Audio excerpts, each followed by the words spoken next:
Hello, I'm Vic Johnson. You're watching Goals to Go. Today, the topic is becoming the person you need to be to achieve your goals, and we could not have anyone who knows that better. One of the great things for me about doing this show is I get to meet my heroes. I get to be around my heroes, and this is a hero in my life. He's a guy who's spoken to more than 6,000 audiences around the world, more than 4 million people. It's incredible. Just sitting here before we started today asking him what his upcoming travels are, literally all over the world. He's a guy who has mentored and touched the lives of tens, hundreds of thousands of people. Jim Rohn, thank you for joining us today. Vic, it's great to be here. Okay. You've said that to have more than you've got to become more than you are. A philosophy I picked up when I was 25 years old when I met a very extraordinary man by the name of Earl Schoaf. And he said, success is something you attract by becoming an attractive person. It's not something you pursue. What you pursue more often than not eludes you. But to become an attractive person. In leadership, I teach to attract attractive people, you must be attractive. And he called it self-development, personal development. And then a phrase that I've lectured on around the world, work harder on yourself than you do on your job. If you work hard on your job, you can make a living, which is fine. If you work hard on yourself, you can make a fortune, which is super fine. Mm-hmm. So that philosophy sort of became the centerpiece of my lectures all these years. Personal development, right. Work on yourself. Right. I started in terms of the business side, developing goals or developing skills I never had before, right, to achieve my overall goals for myself and for my family. I knew how to milk cows. I was raised in southwest Idaho, farm country, but it didn't pay very well. Then I started on a little part-time basis with a product in health and nutrition that I believed in and learned sales, how to get customers, and then how to turn customers into referrals and get some more. And the better you take care of them, the more business you do. Right. They'll help you find people you could never find on your own. So that was the first extra skill, besides those, little farm skills of, cutting weeds and milking cows. But that started me on a journey of personal development in terms of skills and disciplines. Right. The next one I learned was how to find good people. If you've got a project going and you need to have some people join you in the project, how to find them. And there's a simple Bible phrase that says, if you search, you will find. So I come up with the philosophy, finding is reserved for the searchers. Uh-huh. Not those who hope, not those who wish, but those who search. Uh-huh. And it also says, if you want an open door of opportunity, you have to go knocking on doors. Right. So I really picked up on those early philosophies of developing skills and the reason for doing it. The next skill I learned, which probably paid huge money, multiplied my income, was getting people to work together. Right. Again, it comes from a Bible phrase that says, if 2 or 3 agree on a common purpose, nothing is impossible. So by yourself, sometimes it's really tough. But if you can get somebody to join you and say, come on, let's do this. Let's do it is a very powerful phrase. You rarely hear someone say, I'm going to go conquer the world.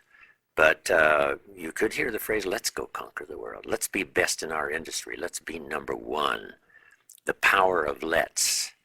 So I learned the value of that. All of my entrepreneurial projects are, not just myself, but 2, 3, 4 getting together to accomplish something unique. Right.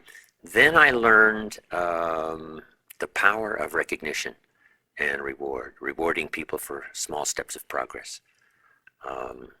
And be so busy giving other people recognition, you really don't need it for yourself. Right. And that embraces then that phrase that Zig uses all the time. If you help enough people get what they want, you can have everything you want. Right. I heard Zig say that probably almost 50 years ago. And I underlined the word everything. I thought, this is it. To get everything you want, help enough people get what they want. Right. Then I guess the greatest skill that changed my life was learning communication. And I divided it into 3 parts. First was training, showing somebody, here's how the job works. The next was teaching somebody how life works. Right. And one of the most important aspects of that for me was learning how to set goals. Right. My mentor one day said to me, Mr. Rohn, let me see your current list of goals, and let's go over and talk about it.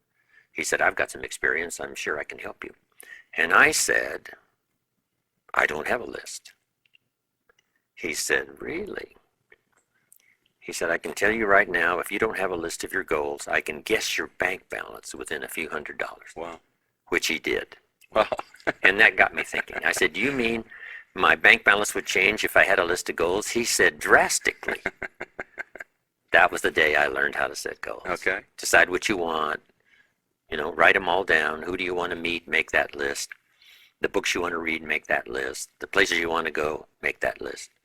The experiences you want to have, make that list. Education for your family, make that list. So I started making all these lists. Then he said, just start checking them off. So at first I put a lot of little things on my list so I could check off something almost every day. Right. Because that's what's fun. Right. Then he said, if you check off something significant, celebrate. Right.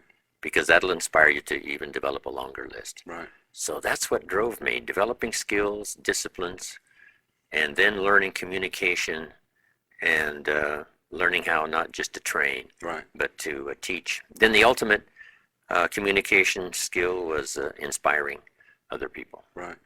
Well, I know I've heard you share the story of where you were when you met Mr. Schoaf. Like a lot of people find themselves, you were broke. Yeah. You were struggling. You were discouraged. And you met this person who you knew, as you shared with me, that he could be a life changer, that he could have a big influence on your life. After you got, so to speak, on the path, the right path, what was the first trait that you went to work on personally? What did you feel like you had to change first about yourself? I had to develop a real appetite for learning. Okay. You weren't a learner up to that point? Well, just sort of get by. Okay. How to get an increase in pay or, just those sort of basic fundamental skills of survival. Right. But he said, you got to pursue learning in a manner in which really will help you to grow and help you to change. Take the classes, develop the skills. So I think that was number one, become a real searcher for knowledge and awareness and understanding. Right. That's why I think today is probably the best opportunity for people to really change their lives, is because so much is available. Right. If you, take a look, seminars and books and classes and night classes, there's so much available. Right. That if you utilize it, some you might just have to try. I wonder if I could learn this, and then you say later, no, this is not really what I want to pursue. But it's okay. Then Right. try something else and something else. Right. And then Mr. Schoaf really went after me on developing my library. Right. And using it as a source of knowledge, awareness, understanding. And he said, what you think about is like this sail on the sailboat. No matter how the storm blows or how the winds blow, if you've got a place you want to arrive, you can't arrive there by cursing the contrary winds. Right. You arrive there by adjusting the set of the sail. Right.